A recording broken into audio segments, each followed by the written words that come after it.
Hey everybody, just going to take a quick break from the show to tell you a little bit about Shutterfly. If you're like us, you take a lot of pictures because you have a camera right in your hand all the time. How would you not take a lot of pictures? And we're taking all these pictures, more than we've ever taken in the history of the world. What are you going to do with them all? That's the thing. You used to get a solid picture, and then you'd look through them, and you could enjoy them. Now they're like back on your camera roll. You can't even find them. You don't want that. That's why the cool thing you need to do, and what I did, and I think it's pretty cool, is create a Shutterfly photo book. Oh. What I did, and you're going to enjoy this, Jimmy, because I haven't showed this to you yet, but took all of our pictures from being on tour this year. Oh. All live show pictures, us backstage, us on stage, doing all that stuff, and like some of the venues and things, and made a little photo book out of that. Also, they have free 24-hour designer service as well. With their 24-hour designer service, a professional designer is going to lay out the book for you for free in just a day. Make something that means something with Shutterfly. Enjoy 40% off orders over $29 with promo code SMALLTOWN. See site for promotional details. And now back to the show. Hey everybody, just going to take a quick break from the show and tell you about Noom. Has Noom helped you? I believe it has. Oh, that's got an app. You can do tracking. It's terrific. It does. Noom builds personal plans that can meet individual needs. That's the thing. Takes into account any dietary restrictions, medical issues, other personal needs. That helps build a plan that works for you. And yes, so I know that you've had your own personalized program here that you've been working on. And it's weight loss This is weight loss results that last. They stick around because you get yourself into a lifestyle change. That's what matters. That's mainly it. You can't just say, I'm going to cut that out for a month and then go back. That's not what it is. So I'm glad it's helping you. That's great. And it really does. I like the psychology and biology-based approach here. Noom Weight uses psychology. That's why they say losing weight starts with your brain, but it also takes into account your unique biological factors, Jimmy. All of your multitude flora and fauna that goes on inside of you there. Sure, Stay focused on what's important to you with Noom's psychology and biology-based approach. Sign up for your trial today at Noom.com, Noom.com here, based on 3.5-year study of actively engaged Noom users with minimum starting BMI of 25. Individual results may vary. Visit our website for more information. In the depths of an Atlanta forest, a clash between activists and authorities ends in tragedy. I'm Matthew Scher, and on my new podcast, We Came to the Forest, we expose the hidden truths behind a shootout that left one activist dead and countless lives forever changed. Binge all episodes of We Came to the Forest ad-free on Wondery Plus. This week, we check out the town of Eldorado, Illinois, where a successful town doctor tried to keep some deadly family secrets. Welcome to Small Town Murder.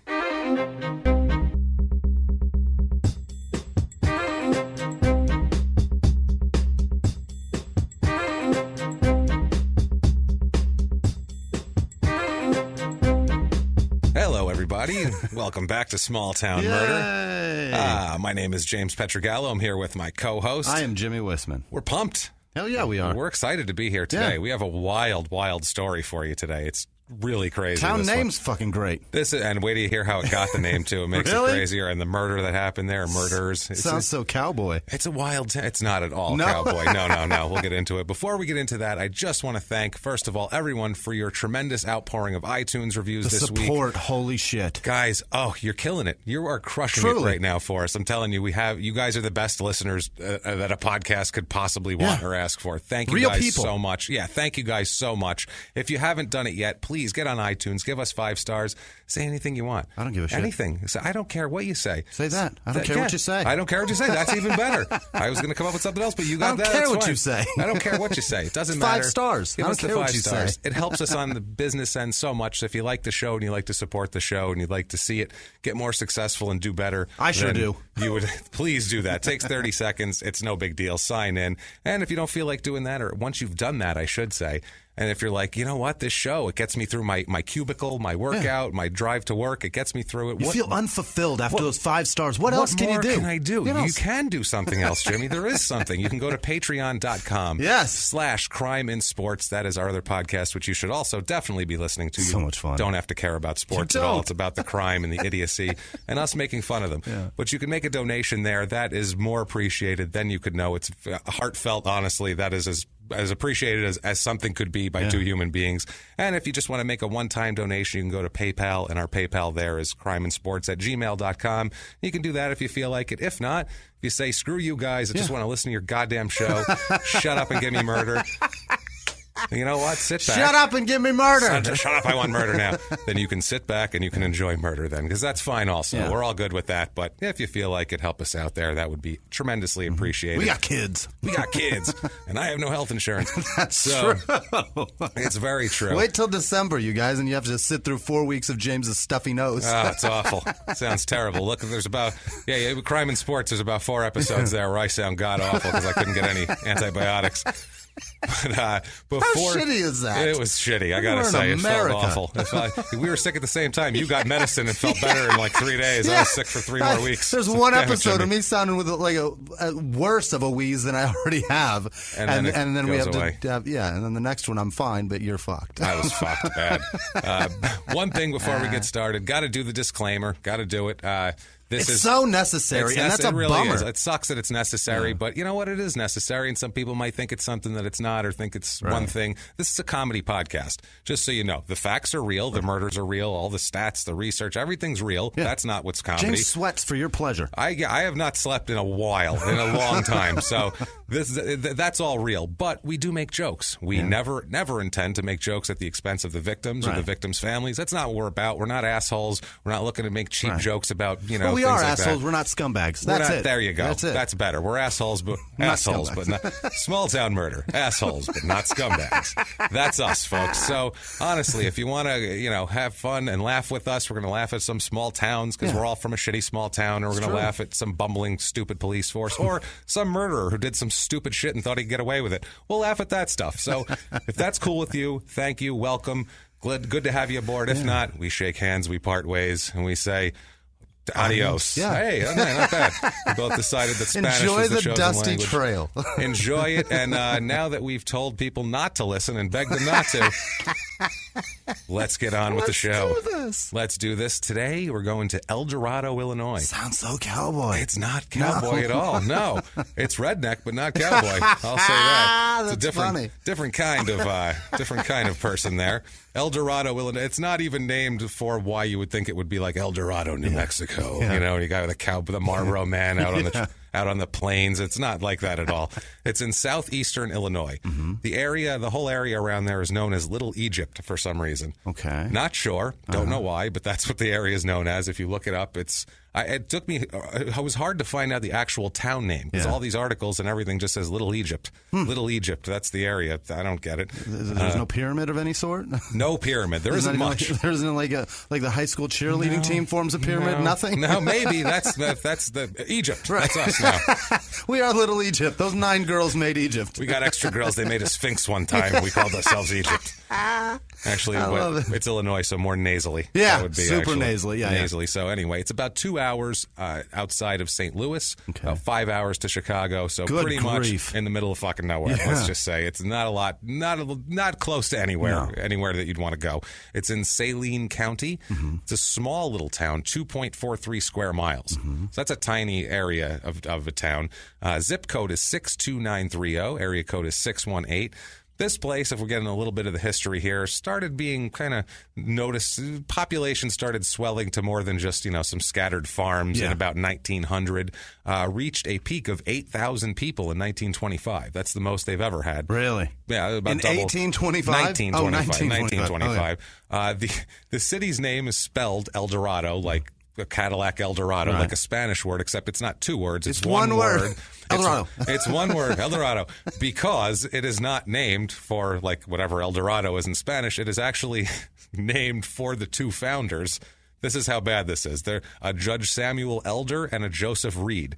So it was What? Elder-Rito was the name of it. And apparently the legend has it that a sign printer for the railroad painted the name Eldorado on the train depot, and they were just like, I guess that's our name now. Like, the painter said we're Eldorado. Right. I guess everybody changed their little outgoing address stickers, whatever He's those like, are. this is so much easier. Eldorado. This is Eldorado. Right. They were all like, all right, whatever. I mean, that's how much pride they had. They were like, either way. The sign guy's like, it's clearly misprinted. I'll fix it. There's no way they're naming a town Elder-Rito. That's not a town name. No, it's Hilarious. Eldorado Right. now. One word. Interesting. So there was, this was at one point just basically a maze of railroad tracks that kind of made the town center in the middle of all of them. That was pretty much all that it was. That's why it was there, because it was just a center of railroad tracks. Okay. But now it's all bike trails. They replaced all the railroad tracks because, we don't use trains that much anymore.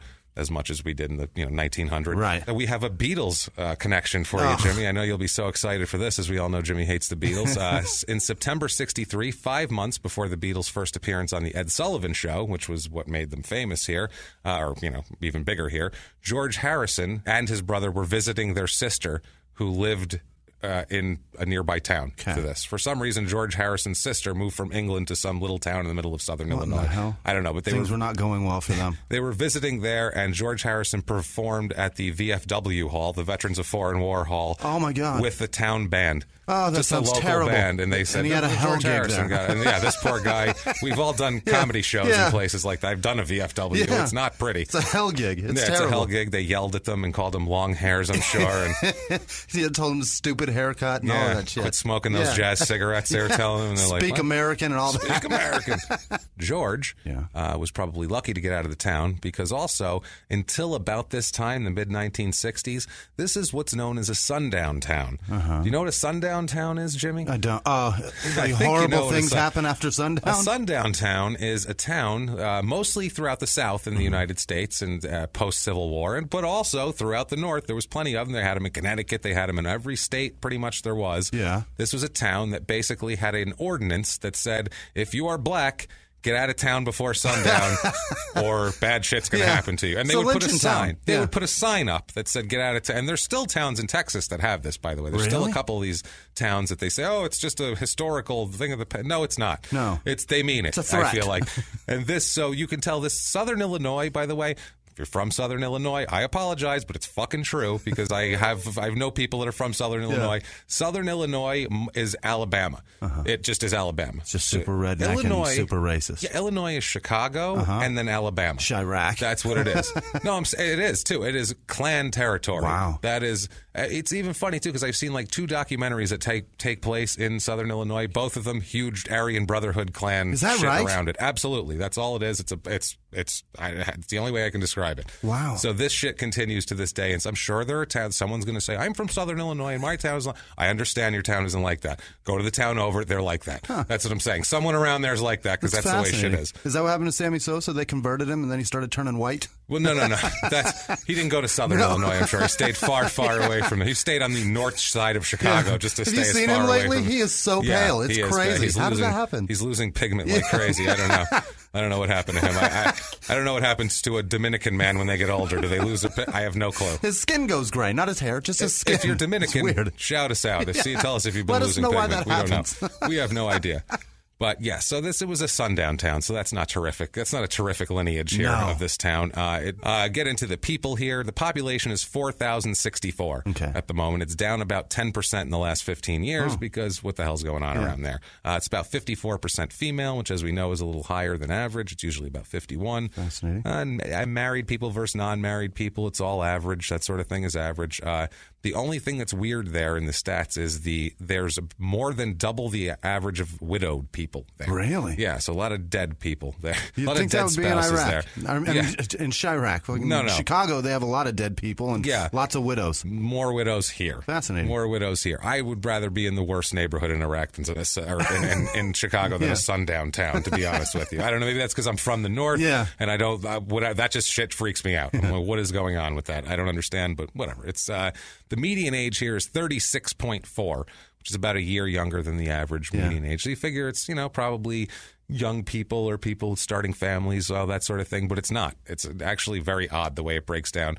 There's only about a third more people children 0 to 9 years of age than average. Really? There's a lot of little kids. A third more? Yeah, there's a lot of little kids, more 18 to 20. And then everything else is less in age groups. And then 75 and older, there's way more. So they have babies and elderly people. And nothing in the middle. Nothing in the middle. I don't know who's taking care of these That's how they people. get the median age. They got people that are 90 and people that are 2. Yeah, that's exactly what we're getting at here. It's all it is. Now, racially, it's mostly white, as you might imagine. Yeah. It's 95.14% white. Okay. So pretty white. 62% is the average. 1.09% brave black people. Super live there. brave. The bravest. They unscrewed the sign and took it down on their way in with the U-Haul, apparently. I don't think that's going to happen here. I'm going to take that Not in my down. hometown. Yeah, I don't think so. 0.0% Asian, 0.0% Native American, 0.77% Hispanic. Oh, my goodness. So, they barely even have 2 people. Yeah, 99.23% non-Hispanic. That's quite the quote, quite the stat they have here. It's about 17% normally. Yeah. Religious, they're awfully religious down there. Really? 62% are religious, but that's 12% more than the average of about 50. Interesting. 41% are Baptist. Yes. Ooh, Lordy, That's here we the go. ones. Lordy. That's the ones with hoods and shit. Hellfire right there. 30% Catholic. Yeah. So I'm sure they were angry trying to keep them out originally. 0.06% Jewish, so not a whole lot of Jewish people moving there. Which, you need a doctor and a lawyer here and there. You know that there's going to be violence if there's that little amount of Jewish people. Bad things are going to happen. 0.0% Muslim. As far as politically, about 64% are Republican, as you would expect from that breakdown of everything else. I mean, stereotypically, it completely makes sense, and then you hit us with that, and now you get it. That's what it is. Ain't that America, guys? That's their wheelhouse. As John Cougar Mellencamp once said. Ain't that America? So many pink houses. So many pink houses. This is where those pink houses are, right here, for you and me. So, household income. You know Jack and Diane was written about this fucking town. It was. Absolutely. Yeah. Well, before he got ran out of it for being and now a let's hippie. Go, they called him a dirty pot-smoking hippie and ran him out. Get out of here, Cougar. Now let's jump over to the Scarecrow album. We'll hit songs off of that one, too. That's fine. So it's a poor area. And yes, by the way, I do hate the Beatles, and I do know a lot of John Cougar Mellencamp songs. Well, everybody knows a lot. It's not voluntary. It's just, my mom had every fucking album. You grew up in that time period. Yeah. You're going to hear a shitload of John Cougar Mellencamp, period. That's it. That's just all its life in general. So a poor area here. Their average household income is $24,786. That is way below the $53,000 average. How do you even live on that? I don't know. That is less than half the average that median life in the has U.S. to be so miserable. It's tough. 28.3% of the people make under $15,000 a year. How? I would assume that's your elderly people, and that is your it's not having a family. That's for damn sure. Well, not having one that you take care of well, anyway.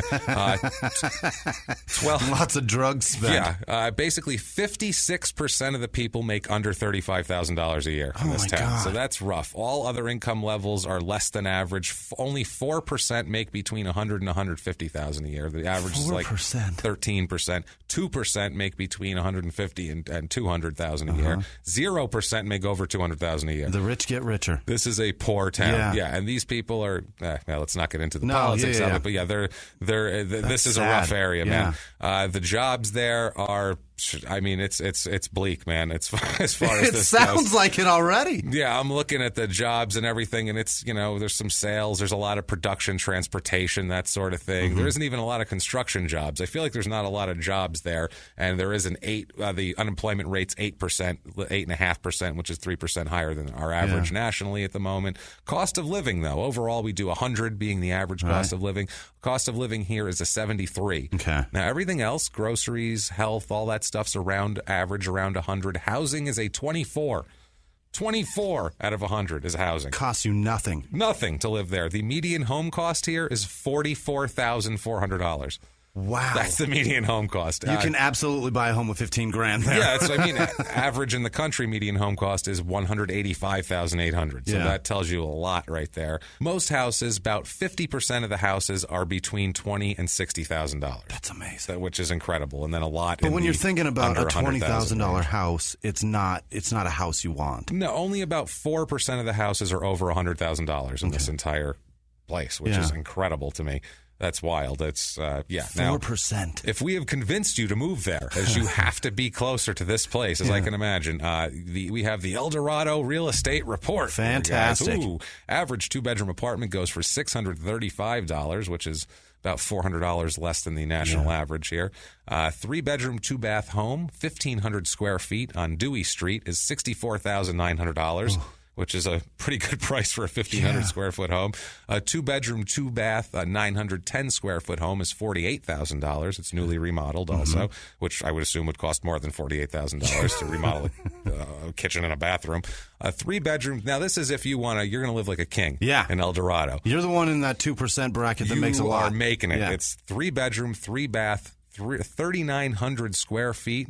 $275,000. That's a big house. That's a big house for 200. Anywhere else, where in a desirable place, that would be that would be huge very bedrooms. Expensive. Yeah, huge that's big. Bedrooms. I'm sure big rooms, big everything. I'm trying to compare it to what I have, and I have more bedrooms than that, and I have a much smaller house. And my bedrooms, I'm like, I'm living like a king here. Yeah, no, I feel great. 3,900. That you can spread out. Yeah, that's some room you can stretch your shit out. 4,000 square feet is ridiculous. That's a big house. Now, things to do.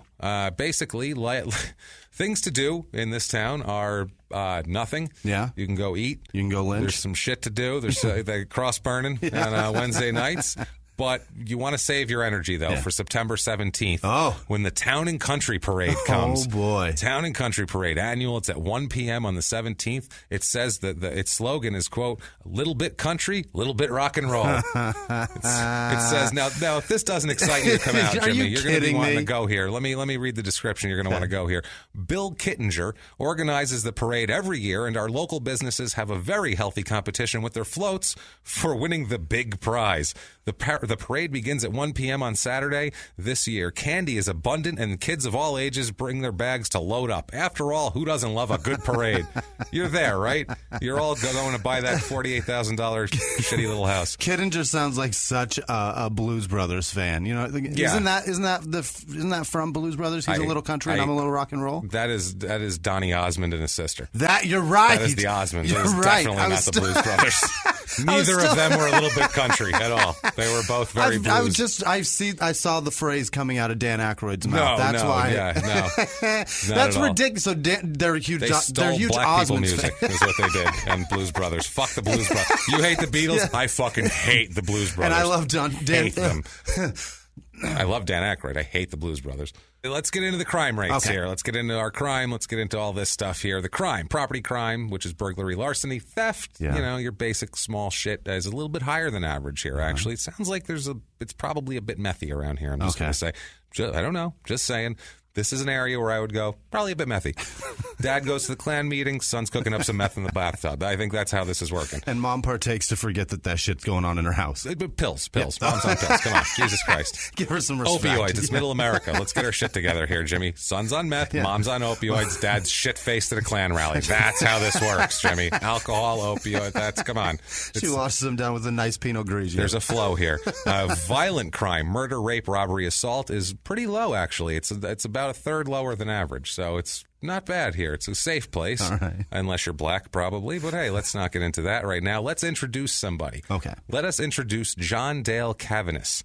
This is Dr. John Dale Cavanis. A doctor, also just known to all as Dr. Dale. Okay. Dr. Dale. I was just going to say, it's Dr. First name. Absolutely. Dr. Dale. Dr. Dale is the town doctor. He worked his ass off through college to be called Dr. Dale. Well, he's a small town doctor that makes house calls and shit. So he wants to, I think it's a more personal thing here. He recommends they do it, you think? I'm not sure. Okay. Probably. I think it probably just stuck. He's casual with it. It's all good. But he grew up in the Little Egypt area. As we've said, this whole area, Little Egypt. He was born in 1925. So tough times to come up in this area, in any area, but especially if you're in a rural area. His dad was a tough guy. His dad was a Gandhi dancer. Do you know what a Gandhi dancer is? I have no fucking idea. It's a railroad track maintenance worker. That's a dancer? It's called a Gandhi dancer for some reason. I don't know why. I had to look up what the fuck a Gandhi dancer was when I read it, and I was like, oh, okay. So he's a tough guy that works outside in the sun on the tracks all day. So Father's a tough dude. And growing up in the Depression. He's got some calluses. Working on the railroad. Oh, God. He's got calluses on his heart. His hands are like burlap, I'm sure, when he's shaking. Like, oh, my God, do you even have skin? Yeah. So he grows up there. His dad was a tough guy. Tells him to, be tough, too. Yeah. He gets married early, as everybody did in the, 40s. Everybody got married when they were 17 years old as soon as possible. He's not in World War II, from what I understand. I don't see anything about him being in World War II, which for a guy born in 1925 seems odd. But I don't know. Maybe he was some sort of. I think he went to medical school. Maybe he was probably going in to medical school at the time. and then probably by the time he was done, the war was over. I'm thinking based on the timing. He gets married early, like I said, as they all do. He was fortunate enough that his dad had a job. In the Depression, if you had a job at all, you were doing well. So they were known as a well-off family because his dad worked at the railroad. I mean, that's about all there was. They scraped together enough money to send this kid to college. He goes to college. He goes to medical school. He comes back to start a practice. Comes back to Little Egypt to start a hometown small doctor practice, which is kind of folksy in the 40s. Yeah. It's like the late 40s, and he's going to come home and, be the small. It's like Doc Hollywood, basically, except he's not from Hollywood. Not driving a Porsche. He's not going to, he's not on his way to be a plastic surgeon or anything like that. His wife leaves him pretty much right away when he gets home from medical school and everything. His wife takes off on him. She's an idiot. Yeah, right? He's going to be the town doctor. Well, the reason why she would do that is what sounds like a dream life, but he's also a pretty cruel and violent guy already. Even at a young age. At this point, I'm already giving him a pass on everything because he's a hero to me right now. Yeah, but no, he's kind of a dick. He's kind of a dick. He grows up kind of a dick here. In 1951, he finds another wife. That's okay. He's like, hey, I don't need you. I'm the town doctor. I'll find somebody, damn it. He finds a nurse named Marion Newberry. Perfect. Well, they have a quick, less than a year of a courtship, and they're married in 1952. She takes a lot of the brunt of his bullshit. Okay. His physical, he abuses her physically, emotionally. He's an asshole. He starts to drink a lot, starts to use drugs that he has access to, things like that. So now he's like a small town, rural doctor, making house calls. The town loves him. He comes home, drinks a lot, beats the shit out of his wife. Well, and I mean, she's looking at it like, where the hell else am I going to go? I'm going to go live with some dude that shovels horse shit, and then he's going to beat me? Someone's going to beat you, probably. At least I got a nice house. That's what I mean. And that's sad as that is. That was the life. A lot of what you, or at least what you thought you had as an option as a woman in the 50s, because that's what people told you. Right. It was like, hey, you didn't go to secretary school, so you better stick with him. Right. Duck and cover. I don't know. And then she's watching the fucking ridiculous midday TV while he's out doing house calls and stuff. She sees Rosie Riveter and she wants to knock Rosie out. She's like, look at me, asshole. How about me? Find some help for me. Yeah, no, it's absolutely true. They had sons. He has 4 sons. Wow. He has 4 kids. Each one that comes out, she's like, here's another one that's going to beat a wife. That's another one that's going to beat a wife, or another one for him to beat. He's horrible with all of them, basically. Okay. He plays... he also, to the whole family, he plays practical jokes on his family, like locking them in closets and attics. Hilarious. Like, can you go in there and get me something? And he'll go in there, ha, ha, ha, and then leave him in there for hours. Hilarious, right? Asshole. In 1971, the drinking and his drug use kind of caught up with him a little bit here. Yeah. He causes an auto accident while drunk and kills a father and his 10-month-old baby. Which back then, in 1971, they probably didn't even have seatbelts on, but still, he kills them. When he was told afterwards that they were dead, his answer was, this is some bedtime bedside manner on a doctor here. He said, quote, everybody's got to die sometime. Wow. Not at 10 months old. I don't think that's Not their time. after you drank a fifth of gin, you dick. No, police found a loaded pistol and a shotgun in his car, also an open bottle of booze, and his alcohol limit was over twice the legal limit, his blood alcohol level. What did he get for this? What would you get for that now? Right now, vehicular manslaughter, 20 years. Yeah. 20 years. He got 3 years probation and a $1,500 fine. Holy shit. $1,500 fine. Small town, too. That's the other thing. Small town. He probably saved the judge's wife's or mom's life. That's the thing. It didn't even hurt his standing in the community. Didn't hurt his practice. What? Go to doctor, kill a baby. Go ahead, knock yourself out. People still make fun of Laura Bush for killing somebody when she ran a stop sign. Yeah, that's the thing. This guy gets scot-free. Unreal, man. Yeah, that's all he got. I mean, that is scot-free, pretty much. That is what it is. Now, they have a house that is just outside Eldorado, but they spend a lot of time that he likes to tend to his livestock, and so do the boys and the family. They're kind of on the farm all the time in Eldorado. It is called Hickory Handle Farm in Eldorado. But this is just, it's not a, this isn't like a fun thing where everybody's going down to work on the farm. Right. I'm sure he was beating them with hickory handles. With hickory handles. That's probably what it's named after. And everything else. Now, Marion, in the early 1970s, a little bit after this, I think 73, she says, that's enough for me. Oh, good I've for her. had over 20 years of this bullshit. I'm getting the fuck out of here. She takes off. So good for her. Yeah. But leaves behind these 4 sons who, or have to deal with this maniac. She put in the time that he should have spent behind bars. Yeah, no, absolutely. Jesus. And now the divorce it affected their kids too. The divorce, especially their oldest son, Mark Dale, of course. He's named after the father here. Mark, he drops out of high school. Just never really. He's just always wrapped up in his dad's vortex, basically. He's always doing shit for his dad. His dad's manipulating him, making him do things. He's trying to please his father as the firstborn. But he's not. He's doing a terrible job at that. Yeah. So everyone loves him, and he's beating the shit out of his kids, this Dr. Dale asshole. He hated Mark. He just hated his son, Mark, his oldest son. He called him a no-good pot smoker all the time. That was the thing all the time. He's just a no-good pot smoker. He's worthless. He's useless. This is the 70s. What do you expect? Early 70s. Yeah. You live in the middle of nowhere. Be happy he's not on meth. Right. If they had meth, he'd have been on meth back then, so be happy. Marion, the ex-wife, she moved to St. Louis. She got the hell out of there. Yeah. She moved 2 hours away, like, I'm getting out of here.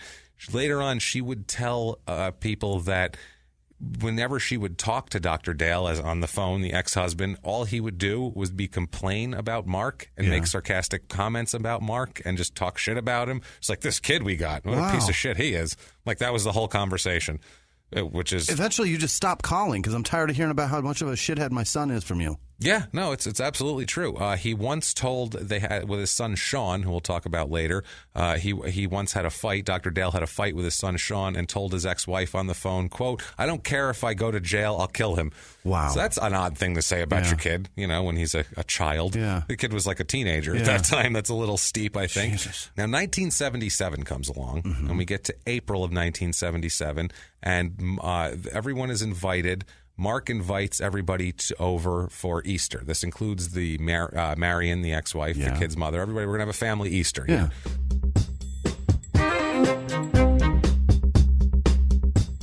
Hey, everybody, just going to break away from the show for one moment to tell you about one of our favorite sponsors, Mack Weldon. MackWeldon.com. MackWeldon.com. Go to MackWeldon.com. Their clothing, their activewear, their underwear, their Sunday clothes. It's amazing, guys. I'm going to tell you right now. This is for not just guys, ladies. They have a full ladies section too. They have women's wear, they have men's wear, they have everything. This is the most comfortable, high quality socks, shirts, undershirts, hoodies, sweatpants you're going to find. I will tell you one thing, and this is 1,000% honest. I'm sitting here right now with my Mack Weldon undershirt on, and I wear it every recording day because it's comfortable and it's so soft and comfortable, and it literally just makes me feel good sitting here for 4 hours in the studio. I'm wearing my drawers right now. It's amazing. The waistband on the underwear are it's thick, so it doesn't like fold over and you feel like a fat slob. If they are so comfortable and they hold you in a packaged state, it's fantastic. But more about your package that makes a statement is your package will not stink anymore, Jimmy. Right. Jimmy, your stinky balls are going to be housed in a place because they have the special line of silver underwear, which are naturally antimicrobial. Fantastic. They're taking any stink you have and just taking it away. I had no idea that's why I smell so great. That's why. That's what I'm saying. This is the best. You really have to do it. Not only does Mack Weldon's underwear, socks, and shirts look good, they perform well too. It's the best. Honestly, guys, we this is like our favorite product. We love having them as a sponsor. Go to MackWeldon.com today and get 20% off using the promo code STM, like Small Town Murder. Right. Promo code STM at MackWeldon.com. Really, guys, we couldn't tell you a better product to get. So go ahead and get it. Now back to the show.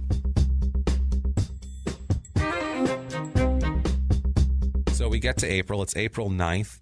1977, and they're all there. Everybody's waiting at the farm. Where the hell is, where's Marion? Where's Mark, actually? Oh, Mark. Where's the oldest son? Everybody's sitting here. They're all sitting around. Ready to hunt eggs. Yeah, that's all it is. There's the 19-year-old brother's there. Everybody's there. Mark is 22 at this moment in time. They can't find him. So Kevin, the 19-year-old brother at this point, heads out to... Mark lives on a trailer on the farm. Okay. He lives out in the kind of rural places. He'll do that. The kid will set up a trailer over there to, and then bring some girl in and get them pregnant and have a brood of kids. And then when they die, else. they move into the main house. Right. I think that's how it works. So he heads out to the trailer to go look for him. Mark had a Jeep pickup truck, and they see that. And Sean walks by the Jeep pickup truck, and he sees that. He's on the way to the trailer, and he looks down, and he sees something that is pretty remarkable. Yeah. He sees a decaying corpse of his older brother, Mark, laying in tall grass by the truck. Oh, my God. Yeah, it's not wonderful. He'd only been dead, they figured, for a little over about 12 hours, because that's when people had talked to him last. Yet there was basically nothing left of his body. Wow. Because it was a rural area, and they figured out that it was just scavenger animals just attacked him. Attacked him that fast. That fast. The flesh of his skull was completely gone. Oh, my God. One eyeball and hair remained. In 12 hours? In 12 hours. His upper torso had been skeletonized so that only a few fragments of skin remained. Oh, and my God. His lower body had jeans on and heavy work boots, so that was fine. They couldn't get through the jeans or heavy Never work die boots. in Illinois. The only way that Sean could identify his brother was by his belt buckle, because he knew what belt buckle he wore. He had a specific belt buckle. They had to make a positive identification from the medical examiner through dental records. Wow. There for 12 hours. Now, he was about 12 feet from the truck. His feet were pointing toward the vehicles, and they couldn't, because of the way it was moved around by the animals, they figured who knows where the body was originally. They could have dragged him. Animals could have dragged him here and there, moved him around. So they basically have no way of setting up a crime scene because it's been ravaged by animals. Right. So that's pretty screwed here. Now, investigators, they suspect that Dr. Dale has something to do with this. Really? They suspect Dr. Dale, but the crime scene, like we said, completely contaminated by not only the animals, but all the family members trying to help and looking around and doing all that. Robbery was ruled out because his wallet was found nearby. Still in the jeans. So they're figuring that's probably not it. His shirt was found a distance from his body, and it was clear that he had been wearing it when he was shot. It was a 12-gauge shotgun he got shot with, loaded with buckshot, because there was a 2.5-inch to 4-inch hole surrounded by blood between his left breast pocket and the center button line of his shirt. Aiming at the heart. So just a big hole right in his I heart. wonder who knows where the heart is like that. God, that specifically. That's fascinating. Yeah, that's amazing, isn't it? Wild, right? This truck was a complete mess. There was blood on the driver's seat, floorboard, the driver's door panel, the floorboard, everything. It was just covered. And on the floorboard, they found a shotgun with the end of the barrel extending out of a case. Okay. Now, a coat hanger with a camouflage hunting vest that was hanging off of it was attached to the trigger of the loaded shotgun. See what I'm saying? The hanger was hanging around the trigger like that by the hook end. Now, somebody's trying to position this. I got you. Yes, I'm on board. The bottom of the vest had been shut in the passenger door. So picture it on the floorboard. The barrel's pointing one way, it's pulling, and so like somebody closed that in the other passenger door here.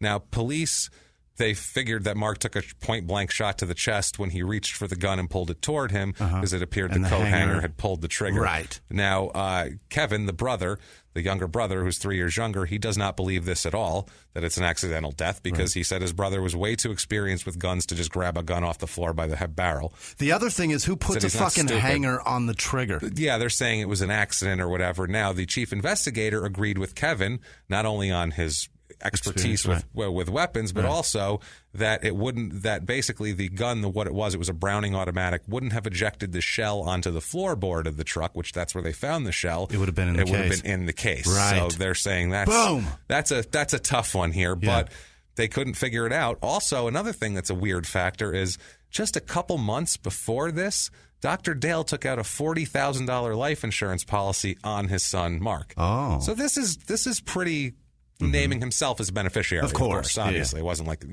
somebody else. Right. He was just trying to make sure his mom would be taken care of if anything happened, stuff like that. It seemed odd, obviously. As if this is the moment that he's going to become a good father. Yes, that's the thing. It seemed odd at that point where it's like, now he cares about his son. Now that he's 22 and he considers him a complete fuck-up. Right. Now, Dr. Dale continues to abuse drugs and alcohol. His son, he would finance a drug deal later on.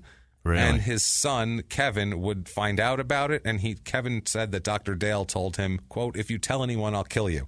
So he's threatening to kill his son. And he believes him. And he believes him because he's suspicious also of the father. Now, the case was never solved. Some believed it was an accident. The townspeople, of course, are like, it's a poor doctor. He lost his son. What? He's a great guy. Because he was like a John Gotti with medical care. Okay. Like he would, if someone was poor and lived in some farmhouse somewhere, he'd make a house call and wouldn't charge them for it if they couldn't afford it. Stuff like that. So he endeared himself to the town like a mob boss. Right, like Pablo Escobar. Yeah, like Pablo Escobar. And then he could kill his kids and nobody cares. It's unreal.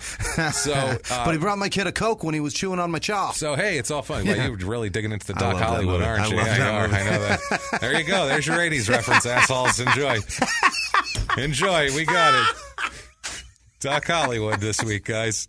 Enjoy it, assholes. I know that shit like the back of my hand, too. I could go all night with you on this, but we got murder. All right, go. So, oh, man. That's so funny. Now I want to go home and watch Doc Hollywood. What am I supposed to do now? This sucks. Now I know what I'm doing tonight. Oh, that was such a good movie. All right. So there was one detective who believed that Dr. Dale was the culprit, and he was suspicious for years. It's Detective Jack Nolan.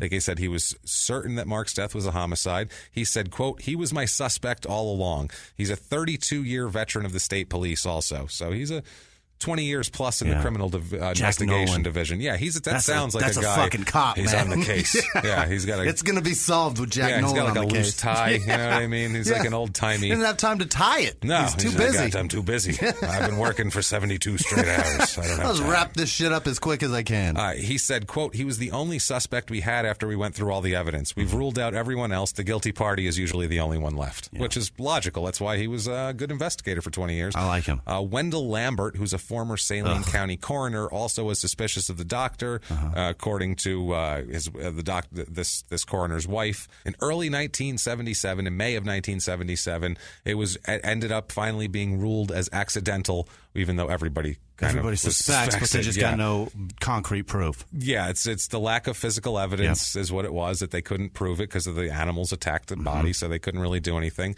Now, the younger brother, Sean never recovered from this. He loved his brother and he found his brother. But Sean was 19? Sean was, I believe, 15 at the time. Oh, my God, I can't even imagine. He found his brother. Yeah. So Kevin was 19. He was the other one. All right, yeah. So he also had a hard time through this. He really did. He turned to drugs and alcohol and just became a guy that was, needed therapy. And he went to 12-step programs and inpatient programs and just was trying to get through it, basically. He was having a really hard time.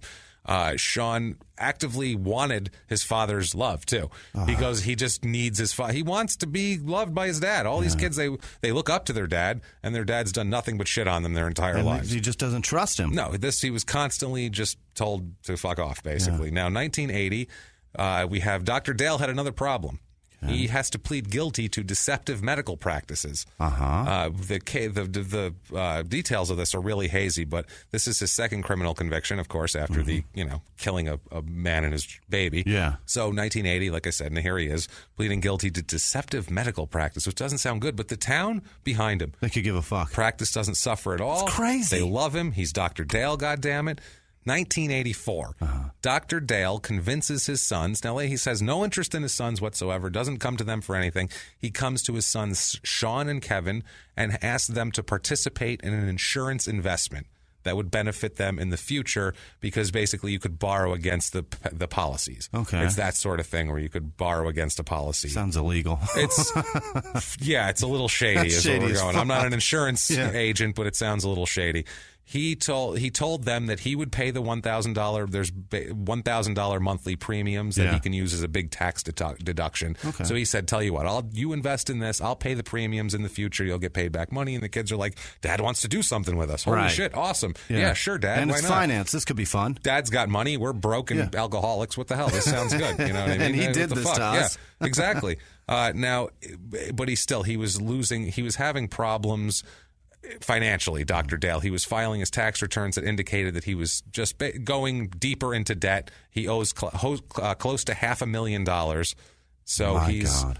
there's no, so the fact that he would need something to deduct against his income is not really doesn't valid. matter, and especially $12,000 a year. What's the point when you owe that much? It's so strange. So December 1984, this has happened a few months before the insurance investment scam here.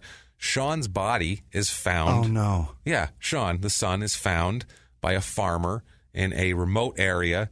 A town that used to be called Times Beach. Okay. This is a town that it's a ghost town because it was shut down because of a toxic cancer, high levels of cancer-causing dioxin. They had to clear the town out.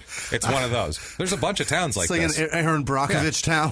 No, some company decided to dump a bunch of shit, and they didn't care, and it happened, and so they had to clear a whole town out. Wow. Yeah, they turned it into a super fun site, which ended up being a bird sanctuary after a while, and once they buried everything. And now they got birds with two heads. But no people, because it was shut down by the EPA. Yeah. Thank fuck for that. So nobody else died. Right. But anyway, poor Sean is found. His dead body's found near a farm outside of this area, which is just super sad. Sean had been shot twice in the back of the head by a .357. Holy shit! That's rough. That's he a rough only way needed to go. one. Only needed one. Yeah, man. He was lying on his back with both his arms like to his side. Hard to say that's a suicide or an accident. That's tough. A farmer found him. They put two .357 slugs in your own head. That's talent, right there. I mean, people have done it. Yeah, it I'm sure happens, they have, but yeah. it's not common. No. I would say.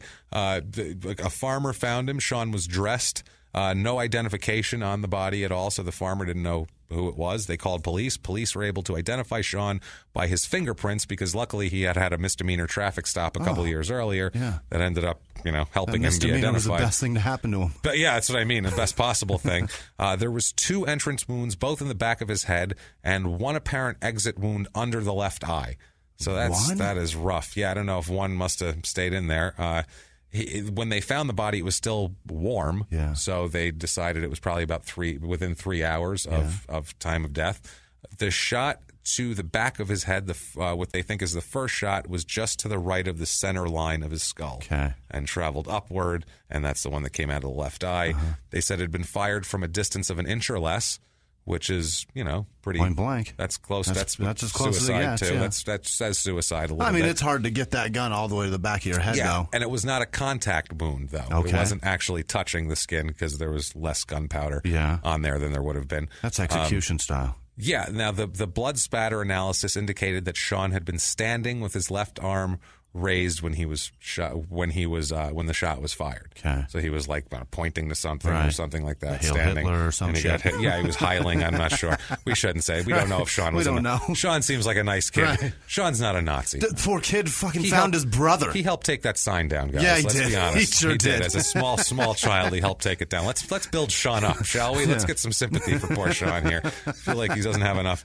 Now, forensic evidence said the second shot had been fired from a distance of about 12 to 18 inches away as he was on the ground. Okay. So that came out. So it is no longer suicide, for sure. It's tough, yeah. It entered the right rear, or by the right ear, and was lodged in his brain. So 357 lodged in the brain. Things aren't going to go well. They said either shot would have killed him. Yeah. Both shots were deadly. Yeah. It also said the autopsy said that he had consumed over a dozen drinks.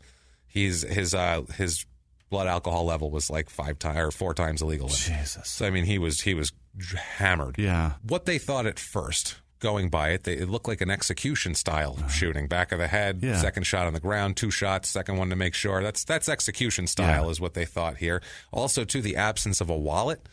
And all that, he didn't have his ID. They thought it was like a hit, like a drug dealer thing, or people that robbed him and just knew what they were doing and wanted to kill him. So they were looking for, things of that nature. Yeah. The analysis of the crime said, quote, "These circumstances imply a removed killer with no personal attachments to the victim and motivated by financial gain to pull the trigger." Maybe so, but he was housed. He was so drunk. That also sounds like his dad. Yeah, exactly. That sounds just like his dad. No personal attachment, financial gain. That's his father, sadly enough. But he was shithoused. Somebody went out and spent time with him long enough to get him shithoused. That's as personal as it gets. That's crazy. So police, though, they're focusing on Dr. Dale here. I would hope so. They're saying, let's take a look at him first. Yeah. Since we had that other sketchy one, let's see here. His first statement was, His first statement to police was that he hadn't seen Sean for several weeks. He's like, I don't know what you're talking about. I haven't seen him. But police found some eyewitnesses that had seen him and Sean leaving Sean's apartment together the night before, which is great. He had been observed driving around an apartment complex, and a couple who also lived there said, who the hell is this guy driving around? So they wrote down his license plate number.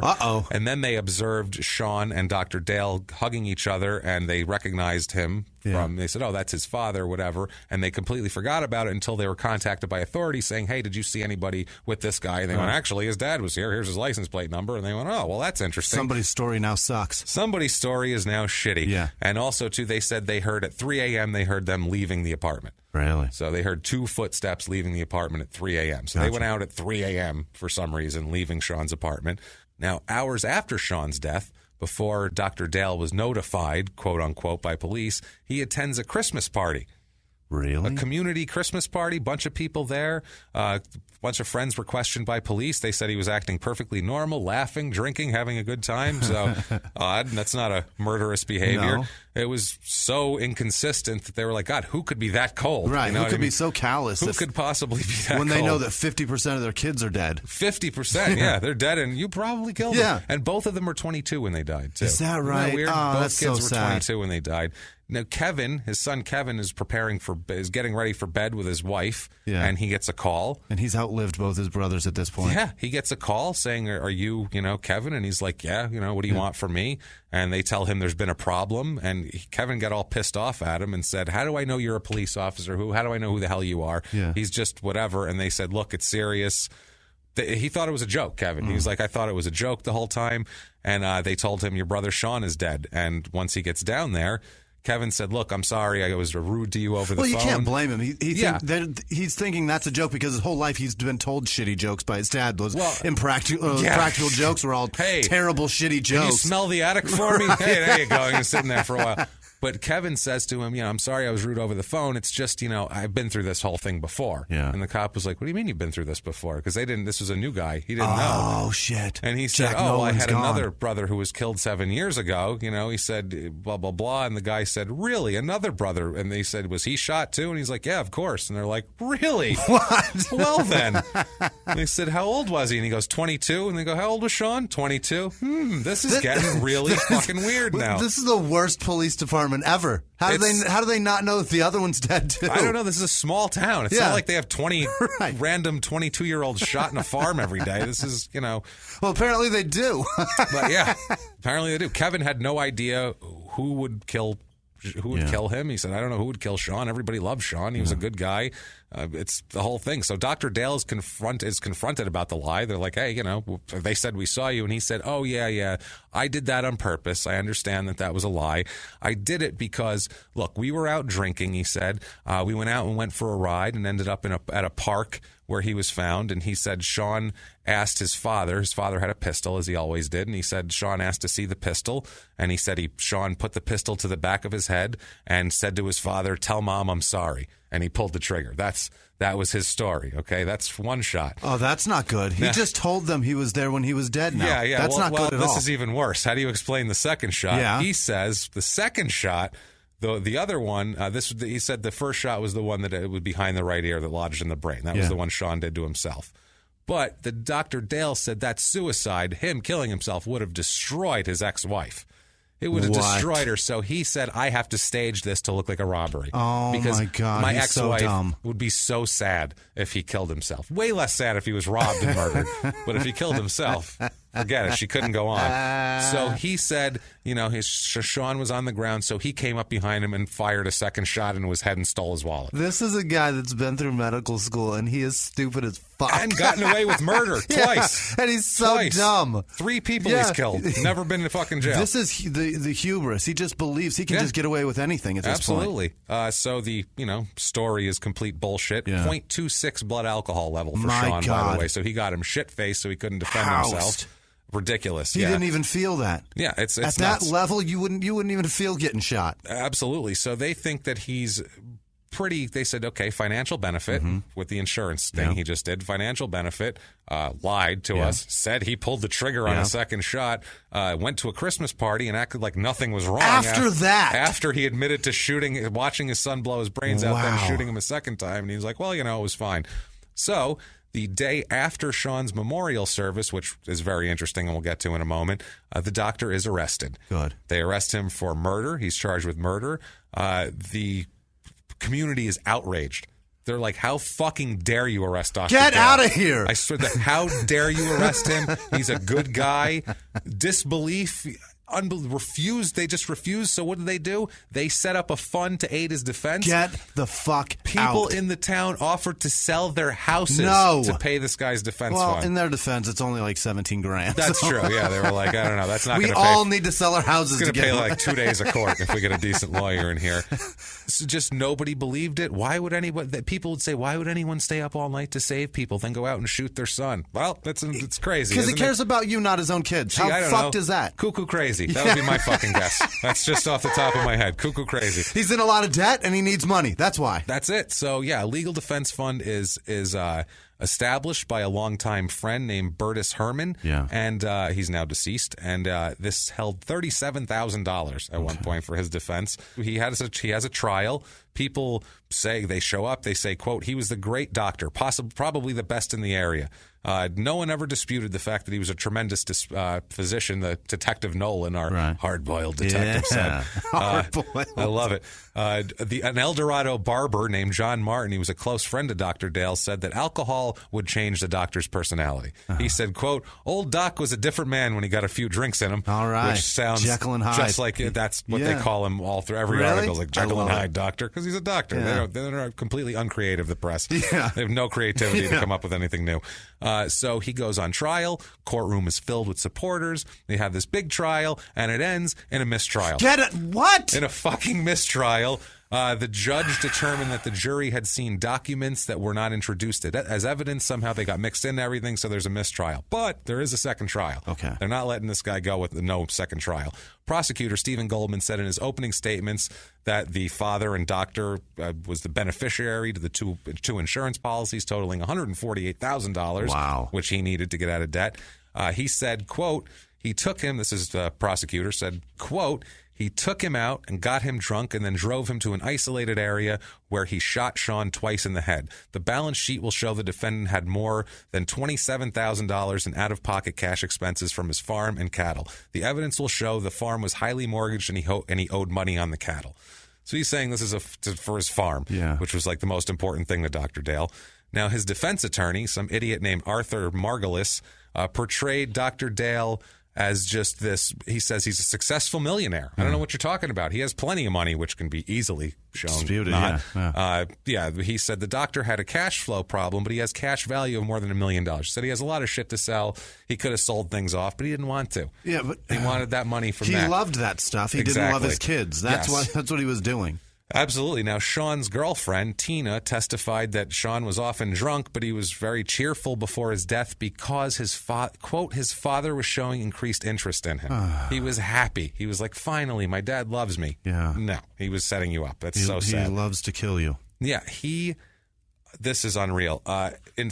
Before the memorial service, the brother called to ask about Sean's ashes, and the funeral director told him that the check had bounced. What? Yeah, she said that that Kevin and his wife finally paid the funeral expenses, but with the money that the townspeople set up for the defense fund, they used it for that. Dr. Dale didn't want to even pay for it because he told her when she said, "Hey, let's take the expenses out since your check bounced." Yeah.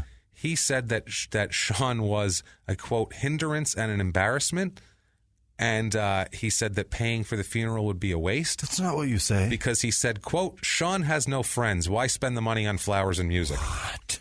Wow. That's your some cold-hearted shit. This guy's a cold son of a bitch, man. The jurors in the second trial deliberate for less than 3 hours, and they finally come out with a verdict of guilty of first-degree murder. Finally. Yahtzee. They were They came in. He showed no emotion when they read it. When they read it, he faced either the gas chamber or life in prison. Wow. Those are the only two options here. Now, on January 8th, 1986, because this was in 85, Judge Drew Luton Jr. of St. Louis County Circuit Court imposed the sentence of death in the gas chamber. Yes, awesome. Indeed. Death in the gas chamber. No execution date was set, as it's an automatic appeal to the state Supreme Court. Now, so you figure he's going to appeal the hell out of this, right? Well, he appeals in a different way. In November 1986, at about 7:30 in the morning, Don Klein, who's a deputy warden at Missouri State Prison, found Dr. Dale dead in his cell. Yes! He said, quote, he hung himself from the bars above his cell door. He had an extension cord or a cord from a television set or something. He fashioned it into a noose. I love it. He had also secured the door cell by wrapping something around the bars so no one could open it and get to him quickly. And also he left a note, left a suicide note indicating that he had planned it out. Yeah. An autopsy is to be conducted, but we're pretty sure, that's what happened. Party time, party time. They saw him at 7:20 a.m., and he was sitting on his bed. He was fine, and then they returned 10 minutes later, and he was dead. Yeah. Hanging. You can celebrate death sometimes. In this case, you can. For sure. He deserves that. Now, listen to what he did, though. One last little screw of the insurance company. No. The day after... This is amazing. This was the day after a clause expired in his life insurance policy that would have prevented payment in the event of suicide. He knew. He knew exactly, and it was exactly the day after he did this. Who was the beneficiary? I'm not sure, but it paid. It paid. Yeah. His son, Kevin, said, quote, as his final act, he reamed another insurance company. That's what he said. It's like my fucking dad, man. Unbelievable. I love it. Today, basically, everyone there considers him a piece of shit. Yeah, now they've finally sunk into the town. We have a quote here that says, from a townsperson, says, quote, you'd be hard-pressed to find anyone left who thought Dr. Cavanis was an innocent man. A lot of people who supported him here are older, and most of them are dead now. Unbelievable. Now, Detective Nolan said, quote, if we had DNA technology back then, we positively could have identified Mr. Cavanis as the killer. There's no doubt in my mind, or the first one. Yeah. But ends up, got away with one, killed the other, and good. Got away with three. Three. I mean, because they had the guy and they still let him go. Unbelievable. So there is a novel about this, a book written in 1989 called "The Murder in Little Egypt" by a woman named Darcy O'Brien. Okay, that is out there. There's like an ebook for it and stuff. Like I didn't read it, but I did all the other research. You guys can read it if you want. You can read it if you want, but you heard the story here. You know everything. That's Dr. Dale. That is Eldorado or Eldorado, Colorado. Whatever you want to call it. Holy shit. If you enjoyed Eldorado, that. Indiana. Eldorado, Indiana. Illinois. It's Illinois. Illinois, it's not Indiana. You said Colorado the first time. That's why. Oh, did I? Yeah. Eldorado, Colorado. That sounds better. Great. El Dorito. You said El Dorito, which I was like, El Dorito. That is Eldorado, Illinois. Right. Now, if you like that story, if you found that story compelling and you were like, God, that was fun, you know what you should do right now? Yeah. You should get on iTunes. That's exactly you should give us 5 stars and tell us anything you want. Tell us 5 stars is fun to give. We'll be like, yes, it is. And I don't care what you say. It's fun to give. Fun to receive and helps us out tremendously. That's a great way you can help the show. If you need to do more, you can go on patreon.com/crimeinsports and you can help us out with a donation or a one-time donation at PayPal with crimeinsports@gmail.com being our PayPal. Yeah. We have so many fine people who did this week, so many donations, so many great people that we're going to shout out in a second. And if you want to do that or you want to tell us hello, you can find us on social media, on Twitter @MurderSmall, Facebook.com/SmallTownPod. You can find us there. And here are some of these fine people who were so wonderful to us this week. This week was fucking incredible. And the amount of tweets of people telling us that they only are on Twitter just to talk to us warmed my heart. Every week I get like 3 or 4 of them. And this week there was like, Jesus, I want to say there was like 12. James Muscroft or Sausage on Instagram. James Muscroft, not on Instagram, Snapchat. James Muscroft in the UK donated this week. Coim Byrne, I want to say Coim, CAOIMH. That is the hardest name to pronounce. That is a hard one. Kaum. Thank God that's you doing it, not me.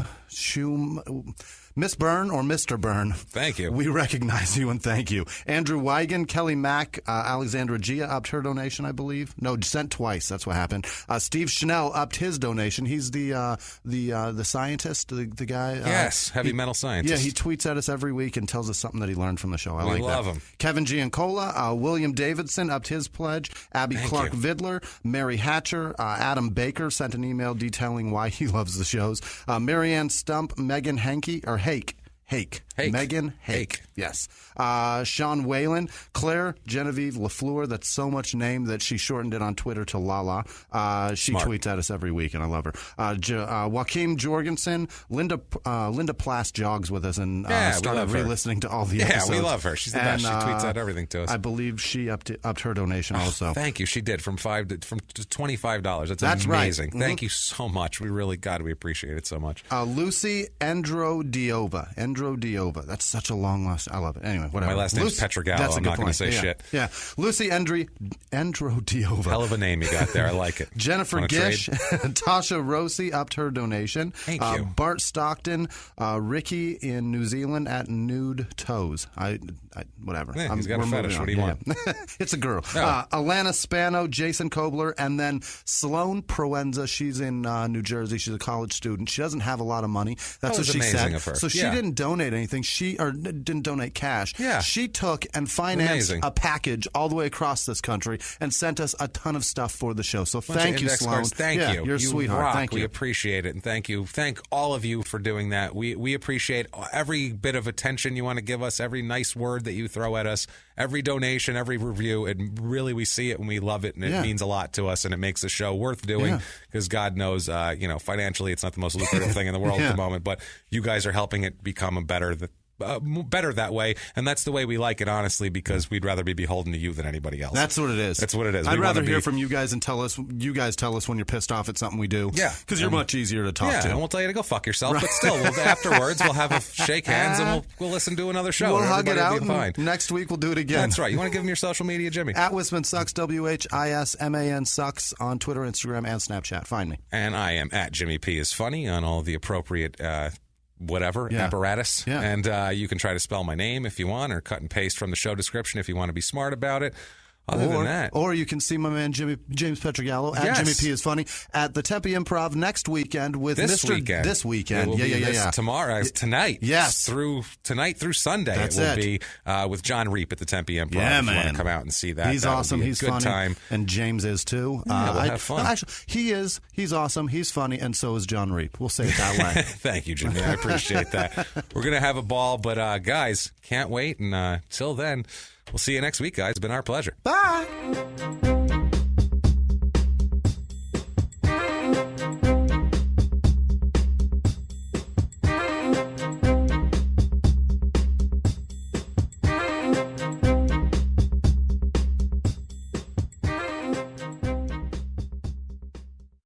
If you like Small Town Murder, you can listen early and ad-free now by joining Wondery Plus in the Wondery app or on Apple Podcasts. Prime members can listen early and ad-free on Amazon Music. Before you go, tell us about yourself by filling out a short survey at Wondery.com/survey. In the 1980s, a rosé swept the country. Hey, Mike, I really like this White Zinfandel. Well, good. Now put it down. We're going to try another one. White Zin became America's top-selling wine. But most don't know that this sweet drink has a sour history. What began in 1986 with counterfeit bottles, a big fraud, a multi-million-dollar fraud, sent investigators chasing one of the most powerful families in the business, the Licciardis. But the closer the feds got to them, the more dangerous things became. It's a story of deceit. At the time, I was paranoid. Threats. You touch my kids, I will kill you. And murder. With a .22 caliber bullet to the head. What started with a scheme to mislabel wine spilled into a blood-soaked battle for succession. Welcome to Bloodvines. You can binge listen to Bloodvines exclusively and ad-free on Wondery Plus. Join Wondery Plus in the Wondery app, Apple Podcasts, or Spotify.